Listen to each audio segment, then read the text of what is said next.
Bharat's history has long been stained by a grievous distortion, a narrative shaped not by the truth of its indigenous sources, but by the biased accounts of foreign invaders.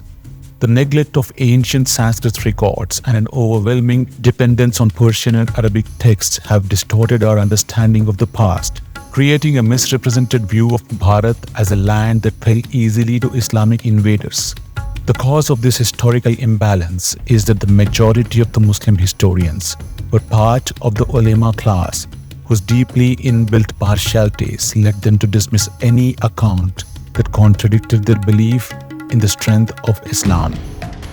Alexander Dow, an 18th century historian, in his book The History of Hindustan, wisely said, "The Sanskrit records of Western Asia and ancient India will appear to be more authentic and of greater antiquity than any other writings of Arab and Persian historians." These Sanskrit inscriptions, often buried, overlooked, or ignored, hold the key to rediscovering a history of fierce resistance, courage, and defiance.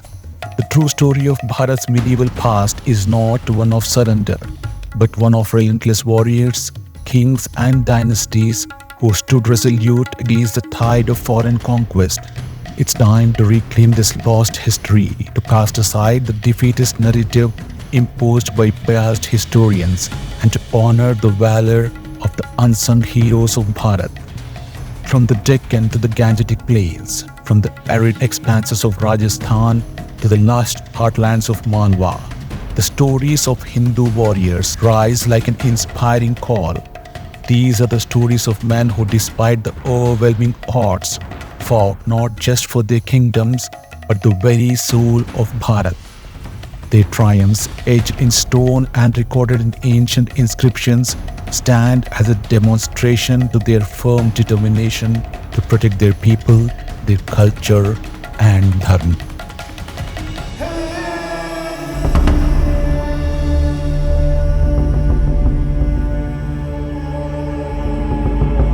In the archives of Bharat's medieval history, few figures stand as resolute as Pulakesin, the mighty ruler of the Chalukya dynasty. Son of Dharashraya Jayasimhavarman, Pulakesin ascended the throne in 731 CE during the reign of Vikramaditya II of the Vatapi Chalukyas. A fierce and visionary leader, Pulakesin earned the title Avanijanashraya, the protector of the earth, for his monumental role in defending the Deccan from foreign invasions, particularly from the plundering Arab forces that threatened to overpower the land. In the year 739 CE, the world witnessed one of the most defining moments of resistance when Pulakesin confronted the relentless Arab Umayyad forces in the fierce Battle of Navsari. This battle is immortalized in the Navsari plate of Raja Pulakesin, a precious inscription that serves as a historical testament to his valor and the significance of the decisive conflict. The Navsari plate reveals that the Arabs, referred to as Tajkas, had already overrun several Hindu principalities and advanced as far as Braj. Desperate to expand their dominion, the Arab forces, known as Anivartaka, were marching southwards with unchecked fury. But Pulakesin, standing as the unyielding guard of Deccan, launched a brilliant counter-offensive that shattered the Arab forces. This battle, fought at Navsari, was not just a local skirmish, but a historical turning point. Pulakesin's victory over the Arabs halted their expansion into Deccan Plateau and effectively turned the tide in history. By pushing back them to Sindh, Pulakesin's forces ensured that several Hindu kingdoms of the region would begin to reclaim their sovereignty, asserting their independence and breaking the hold of Arab rule. This triumph of Avanijanashraya Pulakesin is a legacy etched in history, as it marked the beginning of a larger wave of resistance by Hindu dynasties who stood firm against the onslaught of Islamists in centuries that followed.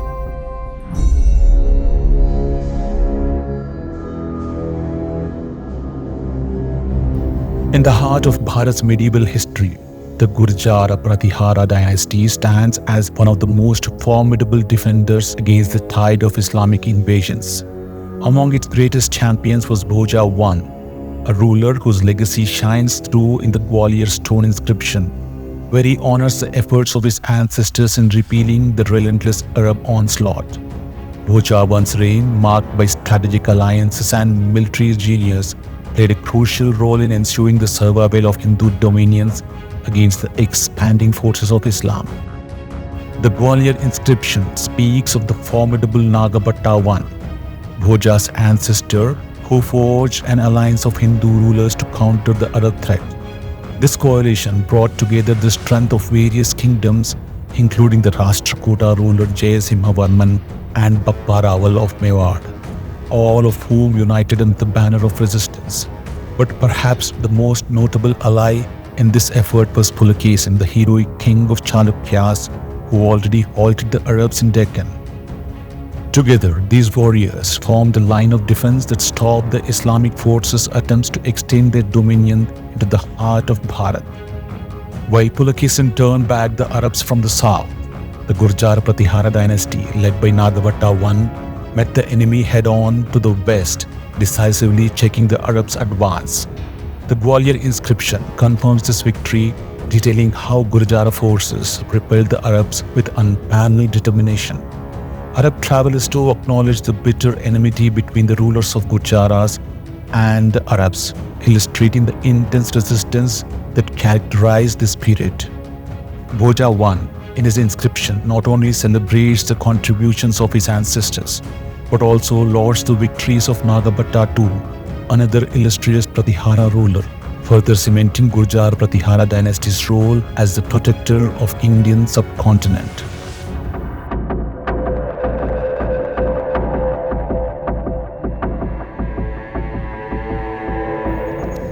Further north, in the land of Dhawalpuri, modern-day Dholpur, another hero rose to resist the advancing forces of Islam, Chanda Mahasena. The Chahmana ruler of this region may have been a feudatory to the mighty Pratihara Emperor Bhoja, but his contributions to the defense of Bharat was no less significant. The Chanda Mahasena inscription from 842 CE records a key moment in his reign, the consecration of the Chandaswami temple along with a pond and a well in what is now known as Chambal Valley. This region has long been a site of fierce resistance, as repeated Arab raids had taken their toll on the area. Historians such as Dr. Ram Gopal Mishra and H.C. Ray suggest that the Mlecha rulers referred in the inscription were likely the Arab settlers who had established themselves in Chambal Valley, remnant of the numerous raids from the lower Indus Valley.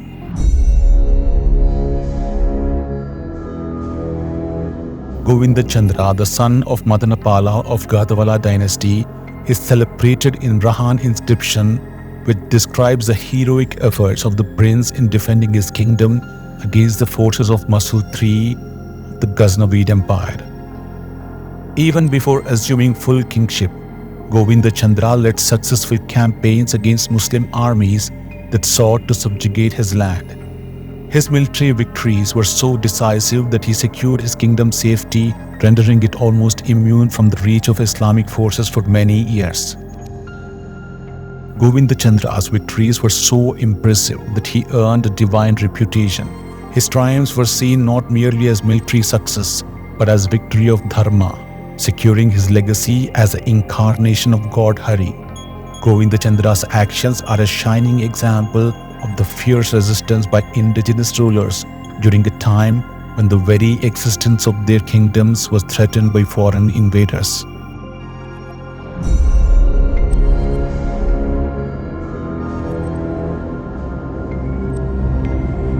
In the northwestern regions of Bharat, the Chahmana dynasty, under the leadership of Vigraharaja IV, also known as Visaladeva, stood as a defender against Islamic forces from Ghaznavid and Ghorid dynasties.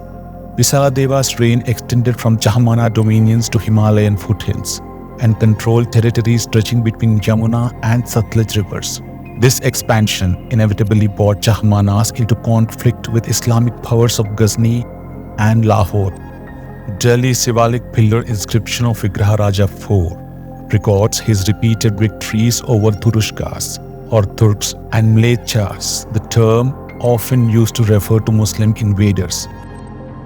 These inscriptions serve as reminder that the Chahmana rulers were not passive in the face of Islamic aggression but actively fought to preserve the sovereignty and integrity of these lands. These victories were not mere skirmishes but significant military engagements that staved off the tide of Islamic conquest in northern regions for several decades. The Sanskrit inscriptions provide us with a forgotten chapter of history, a chapter that shatters the myth of Hindu passivity and reveals the fierce resistance of these dynasties, whose very names were etched into stones as symbols of defiance. For too long, the narrative of defeat and submission has been forced upon us, but these inscriptions, the silent witnesses of history, speak of a different Bharat, one that stood resilient in the face of overwhelming odds, driven by an unshakable commitment to freedom and faith. It's time we acknowledge this true legacy of resistance, to honor the warriors who stood tall and defend their place in the archives of our history, not as subject to foreign invaders, but as sovereigns of the land that could never be subdued. In their valor, Bharat's spirit lives on, eternal, unyielding, and unconquerable.